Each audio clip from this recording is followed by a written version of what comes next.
প্রিয় দর্শক, আপনারা যারা আমার কন্টেন্টগুলো নিয়মিত দেখেন নিশ্চয়ই মনে থাকবার কথা, আরও প্রায় 4 মাস আগেই বলে রেখেছি যে বর্তমান সরকারের বিরুদ্ধে, অন্তর্বর্তী সরকারের বিরুদ্ধে আওয়ামী লীগ এবং বিএনপি একসাথে রাজপথে নামবে। অনেকের কাছে শুনতে খারাপ লাগতে পারে, তাহলে কি স্বৈরাচার আওয়ামী লীগের সঙ্গে বিএনপি জোট বাঁধছে? বিষয়টি তেমন না হলেও এটুকুই বলার চেষ্টা করছিলাম, এটুকুই স্পষ্ট হয়েছিল তখন থেকেই যে নির্বাচন বিলম্বিত করতে, নিজেদের ক্ষমতা দীর্ঘস্থায়ী করতে এবং পেছনে যে একটি উগ্রবাদী গোষ্ঠীর নেতৃত্বে যে পরিকল্পনা আঁকা হচ্ছে তা বাস্তবায়ন করতে সরকার যা করছে তাতে বিএনপিও বাধ্য হবে নামতে, আর আওয়ামী লীগ তো আন্দোলনে থাকবেই, সে যে ফরম্যাটেই হোক। এবং সেটি দেখা যাচ্ছে মোটামুটি অনেকখানি আমাদের কাছে স্পষ্ট হয়েছে যে পাশাপাশি আন্দোলনে তারা নামছে। নিত্য প্রয়োজনীয় দ্রব্যের যে মূল্যের ঊর্ধ্বগতি তার প্রতিবাদে এবং সুষ্ঠু নির্বাচন এবং গণতন্ত্র ফেরাতে আমাদেরকে খেয়াল রাখা দরকার। গণতন্ত্র ফেরাতে আগামী ফেব্রুয়ারি মাসের মাঝামাঝি মাঠে নামছে বিএনপি, এমন খবর আমরা শুনতে পেয়েছি, জানতে পেরেছি। এবং পাশাপাশি আওয়ামী লীগও তাদের হরতাল কর্মসূচি দিচ্ছে, ফেব্রুয়ারি মাসে তারা আন্দোলনে নামছে, তারা নানান ধরনের জনসংযোগ করবে।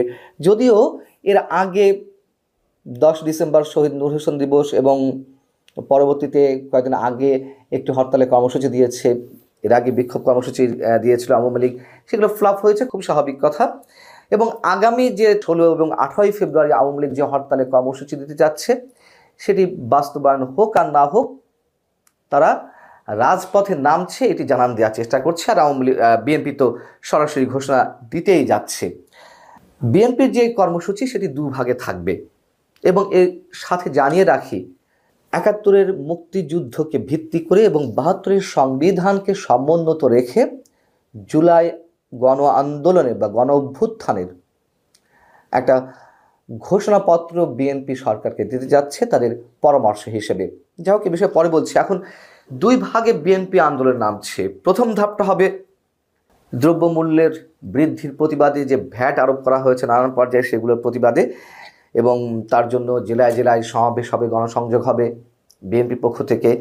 এবং দ্বিতীয় ধাপে সুষ্ঠু নির্বাচনের মাধ্যমে গণতন্ত্র ফেরাতে তারা 15 ফেব্রুয়ারি থেকে কর্মসূচিতে যাচ্ছে। সারা দেশে বিভাগ পর্যায়ে, জেলা পর্যায়ে নানান ধরনের সমাবেশ করবে এবং সুষ্ঠু নির্বাচন এবং গণতান্ত্রিক পরিবেশ ফিরিয়ে আনতে নির্বাচন যে খুবই দ্রুত প্রয়োজন, এই মেসেজটি বিএনপি দিয়ে দেওয়ার চেষ্টা করবে। এখন বিএনপি নিশ্চয়ই হরতাল অবরোধের মধ্যে যাবে না, এবং সামনে যেহেতু রোজা, তারপরে রোজার ঈদ, এখন অনেকে বলতে পারে বিএনপি তো এরকম কর্মসূচি দেয়, এরকম ডাক দিয়েছে কত আওয়ামী লীগের সময়, ঈদের পরে আন্দোলন, ঈদের পরে আন্দোলন, এবং এই নিয়ে নানান ধরনের হাস্যরসের সৃষ্টি হয়েছিল। কিন্তু তখনকার বিএনপি আর এখনকার বিএনপি নিশ্চয়ই অনেক পার্থক্য। বিএনপিকে আওয়ামী লীগ রাজপথে নামতে দেয়নি, স্টিম রোলার চালিয়েছে। কোনো কর্মসূচি ঘোষণার সাথে সাথে পাল্টা কর্মসূচি দিয়েছে আওয়ামী লীগ সরকারে থাকার সময়। এখন কি সরকার সেগুলো বেছে নিতে পারবে? সরকার কি সে ধরনের স্টিম রোলার চালাতে পারবে? বিএনপি অনেক কৌশলের খেলা খেলছে, অনেক ধৈর্যের পরিচয় দিচ্ছে, এটি আমাদেরকে স্বীকার করতেই হবে। এবং তারেক রহমানের যে রাজনৈতিক দূরদর্শিতার পরিচয় আমাদের সামনে আসছে, তাতে তার যে ঘোরতর বিরোধী, তার যারা শত্রু, তারাও স্বীকার করছেন তারেক রহমান যে ফরম্যাটে খেলছেন এটি যে কোনো মুহূর্তে লঙ্কা কাণ্ড বাঁধিয়ে দিতে পারে। তার কারণ জনসমর্থন তার দিকে যেভাবে যাচ্ছে, বললাম তো যে তার যারা শত্রু তারাও সেগুলোকে ওয়েলকাম করছে। এই অবস্থায় এসে আরও একটি যে বিষয় পেন্ডিং রয়েছে, বৈষম্যবিরোধী ছাত্র আন্দোলনের সমন্বয়কেরা কিংবা তাদের যে নেতাকর্মীরা জুলাই প্রোক্লেমেশন দিতে চেয়েছিল, সেটা তো বিএনপির চাপেই বন্ধ হয়েছে, তারা স্থগিত করেছে। 23 জানুয়ারি পর্যন্ত আবার সরকারের মাস্টার মাইন্ড মাহফুজ আলম তিনি ওয়েবসাইটে বা অনলাইনে মতামত নিচ্ছিলেন। এ সময় দেওয়া হয়েছিল যে কী ধরনের পরামর্শ তারা পেতে পারে, সরকার কী ধরনের ঘোষণাপত্র তারা মানুষের সামনে আনতে পারে। তো এইগুলো সব ভাওতাবাজি, এর আগেও আমি এই বিষয়ে বলেছি। বিএনপি যে ঘোষণাপত্র দিতে যাচ্ছে তাতে মুক্তিযুদ্ধকে ভিত্তি করেই এই ঘোষণাপত্র হবে, এবং এর সঙ্গে 17 বছরে আওয়ামী লীগের যে নির্যাতন, যে স্টিম রোলার চালানো হয়েছে বিরোধী দলীয় নেতাকর্মীদের উপরে, বিশেষ করে বিএনপির উপরে, সেইগুলোকেও তারা ইনক্লুড করতে চাচ্ছে। এবং নিঃসন্দেহে এটি প্রোক্লেমেশন নয়, এটি একটা ডিক্লিয়ারেশন হিসেবে তারা দিতে চাচ্ছে। তার কারণ তারা বলছে যে 5 আগস্ট থেকে যদি এটি কার্যকর হয় তাহলে সরকারই তো অবৈধ হয়ে যাবে, এবং তখন আরেকটি হসপস বাঁধবে, তখন আরও নানান ধরনের জটিলতা বাঁধবে। যে ঘোষণাপত্র দেওয়ার কথা ছাত্ররা বলছে সেটা তো আরও 5.5 মাস আগেই দেওয়া যেত। অতএব এটি কোনোভাবেই বিএনপি মেনে নেবে এবং সেটিই হবে, আমি বলে রাখি, এবং সেটিই হবে।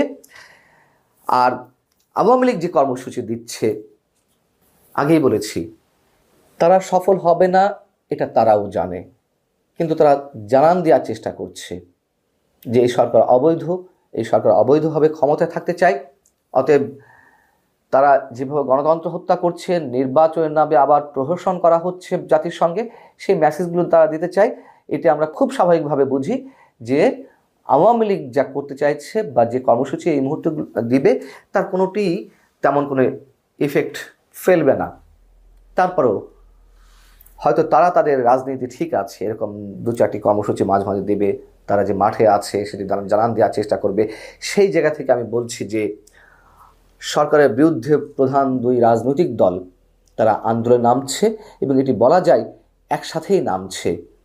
মানুষ নিঃসন্দেহে এটিকে সমর্থন জানাবে, আওয়ামী লীগের জন্য নয়। মানুষ এটিকে সমর্থন জানাবে বর্তমান অন্তর্বর্তী সরকারের যে কর্মকাণ্ড, তাদের যে নানান ধরনের এক ধরনের মানুষের আকাঙ্ক্ষার বাইরে যে গিয়ে তাদের যে পরিকল্পনা, সেটার বিরুদ্ধে যে জনমত গড়ে উঠছে, এটাই সমর্থন জানাবে আওয়ামী লীগকে। এবং আমি তো শুরু থেকেই বলে আসছি, বৈষম্য বিরোধী ছাত্র আন্দোলন যে ধরনের বিতর্কিত কর্মকাণ্ড একের পর এক করে যাচ্ছে, তাতে করে আওয়ামী লীগকে ফ্রেশ হয়ে ফিরে আসার সুযোগ তারাই তৈরি করে দিচ্ছে। এবং ইতিহাসে এমন নজির খুব কম নেই। অতএব আওয়ামী লীগ বিএনপি যদি আলোচনার ভিত্তিতে আন্দোলনের নামেও যার যার স্বার্থের জায়গা থেকে, তাতেও অবাক হওয়ার খুব বেশি থাকবে না যদি তারা আটঘাট বেঁধে পরিকল্পনা করে এই ধরনের কোনো আন্দোলনের নামে। আমি সেটি কথাই বলছি। আল্লাহ হাফিজ, ভালো থাকুন সবাই।